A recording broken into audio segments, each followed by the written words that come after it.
Hello everybody, welcome back. So I've sketched out a basic tree shape and I put in some areas where I want my darkest darks. I'm using two brushes. I'm using an 8 by 10 stretch canvas and this is my palette. I'm using Viridian for my base green, going into the lighter tones, the warmer tones with the yellow ochre, going into the cooler tones, the dark with rose, the color rose, with a cerulean blue for the sky mixed with titanium white. Now I'm putting in the sky first here, and I'm just doing it with brush strokes because I want to create some texture instead of just going straight across from left to right or up or down. I just kind of wanted to tap it in. It makes it more personal. And, you know, I like texture in paintings. I like different, brush strokes and such. So, my daughter gave me this idea. She asked me a couple of days ago if I'd paint her a willow tree. And she wanted a willow tree on a hill with yellow flowers on it. So I woke up this morning, about 4:30, had a few cups of coffee, and I, decided I'd just start a little study here, a little practice to start my day with the oil and just to start out practicing with trees. I've been practicing on a sketchbook every morning with my watercolors, and it's a very small sketchbook. It's and in this painting here, I'm just mainly studying values and such. Now this is laying flat on my desk, so I didn't exactly, and I was sitting down, so I wasn't stepping back like I should, but the video helps. Record yourself if you can. So a little bit of more of a lighter tone toward the bottom of the sky. And by the way, there's three basic values that I'm using here for the tree, and then there'll be some three different. And the tones kind of change up here and there, in between. So we'll go along with this here. Basic sky. I will come back later and I'll add a few other things to it. Very few colors. I had a great time doing this. When you first wake up, you have a few cups of coffee and you start painting or sketching. It's just awesome way to start your day. I mean, it really is. You get the creativity out of you real quick, and you're not so focused, I guess you would say. So it's, so this is the darkest value that I mixed up on the palette with the rose color. I didn't have alizarin, or I would have mixed alizarin with the Viridian, but I'm kind of filling in those little shade areas that I had marked. Okay. Now when you're putting in the darkest of the dark, and then you go all the way up to the lightest of the light, and the dark really helps to it's really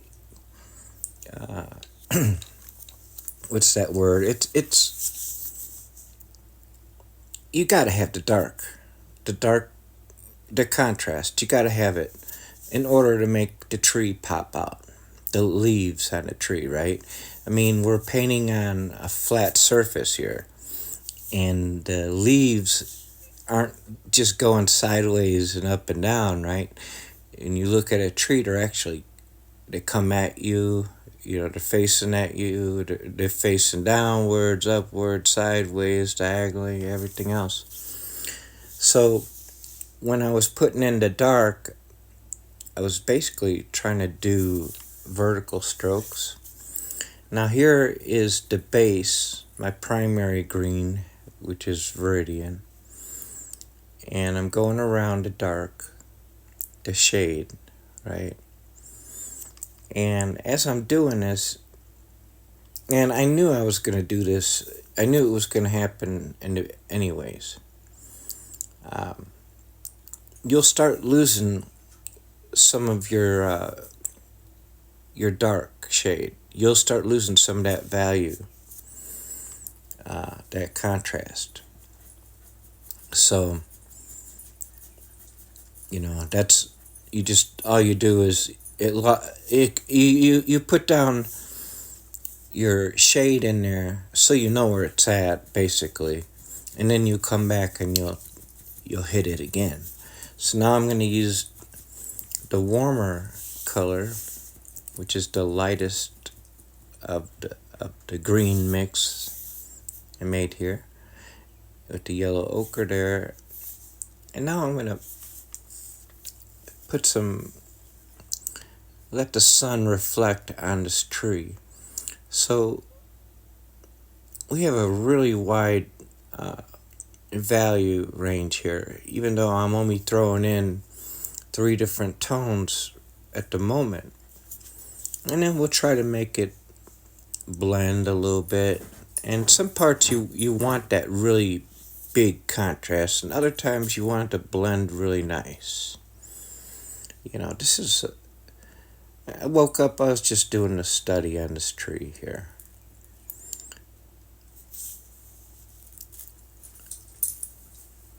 If you have security cameras at home, I do this every morning. When the sun comes up, I look at my security cameras, and I can see when the sun is coming up, I could see where the sun is hitting on the trees. I could see the cool parts, which are the shadows, and I could see which way the sun's coming from just by looking at my security cameras. And that's in the grass and everything else too. And then throughout the day, I'll come back and look at the security cameras, and you'll see how the sun shifts, or if a cloud comes over, and everything changes so quickly. It's really exciting.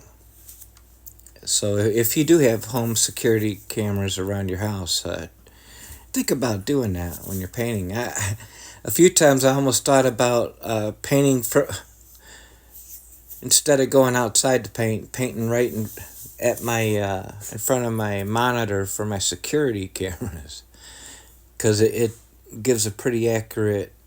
It's accurate. So I'm coming back over with the cooler tone here, the darkest one, the shadows.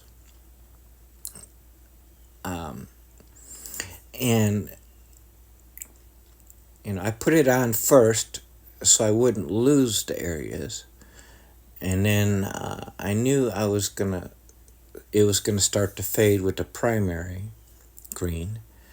So then I just came back and went over it again. And again, that the darkest tone that you got is gonna make everything in the tree pretty much pop out.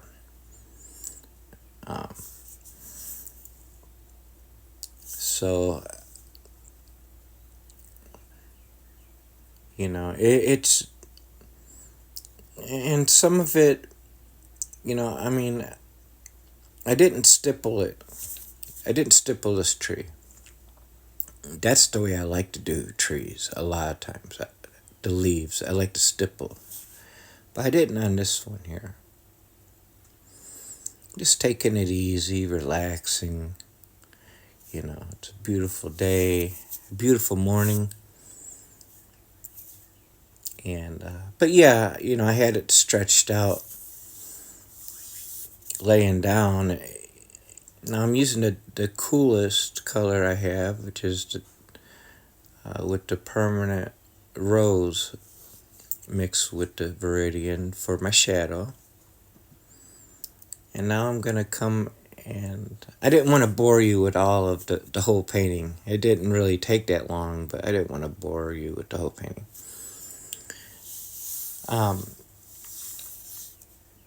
And what I'm going to use here for the tree trunk is I'm going to use the darkest value I have, and then which is the rose mixed with the Viridian.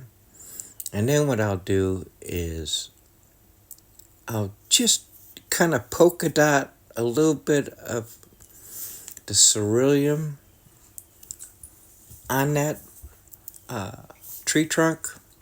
And when you look at it from far away, from a distance, it'll make it vibrate. It'll give it some movement. And when you look at it up close, like this is fairly close, so you wouldn't really notice it. So here's the darkest of the dark, which is actually a cool color. And well, so is the blue. But when it's got the red in it, and you put a little bit of the blue on there, on the bark, and you step away from it, and it actually it'll come to life. So I'm putting in some lemon yellow, and this is basically flowers. My daughter wanted yellow wildflowers. Of course, I'm not doing the shapes. When I go back to do it on a large canvas, I will do the shapes, because there's all different kinds of shapes of wildflowers, yellow ones.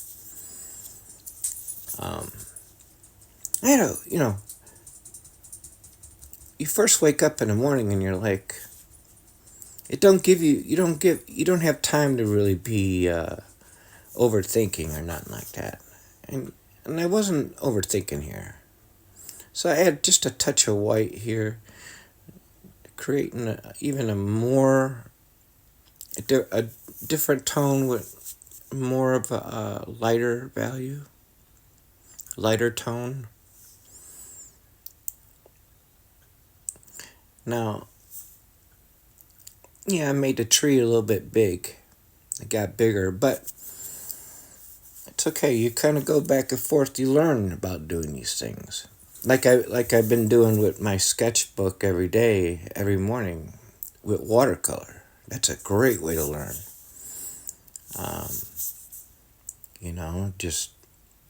It's a very small sketchbook. I think it's like 5 inches by, I don't know, 5 inches by 7 or something like that. So as I'm putting in the highlights here and there, and at some parts of the tree I'm wanting to blend it a little bit.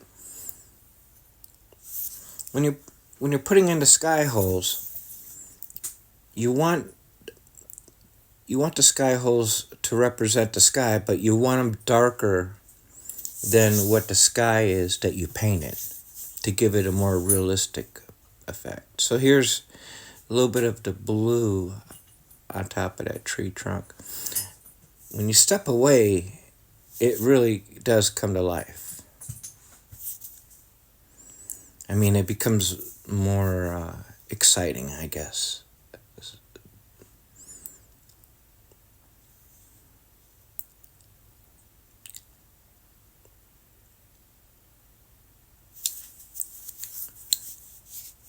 I hope that you guys are doing well. I really appreciate you viewing my channel, my videos, my paintings. If you're new to my channel, please consider liking and subscribing and helping my channel out. Really appreciate that. So yeah, I made the tree a little bit bigger, but Yeah, that's okay. I'm going to come over it a little bit later on today and maybe add a few things. Now, the highlights here with the yellow ochre. Now, on the willow tree, I'm going to do them vertical. But you see between the darkest dark and the lightest light there, it gives it almost a three-dimensional look, which is really beautiful when you're looking at a painting. And these oil paints, I mean, like with the texture, you could see the brush strokes and stuff, you know. This doesn't do it much justice here, this video, but I suggest if you can and you paint, video everything that you do, and then you can come back and look at it and say, I see what I was thinking there, and then next time I might want to change that. But I hope that this gives you ideas and gives you some kind of inspiration. Just a few colors and you can create something like this. Thank you so much for viewing, everyone, and please come back again and smash that subscribe button.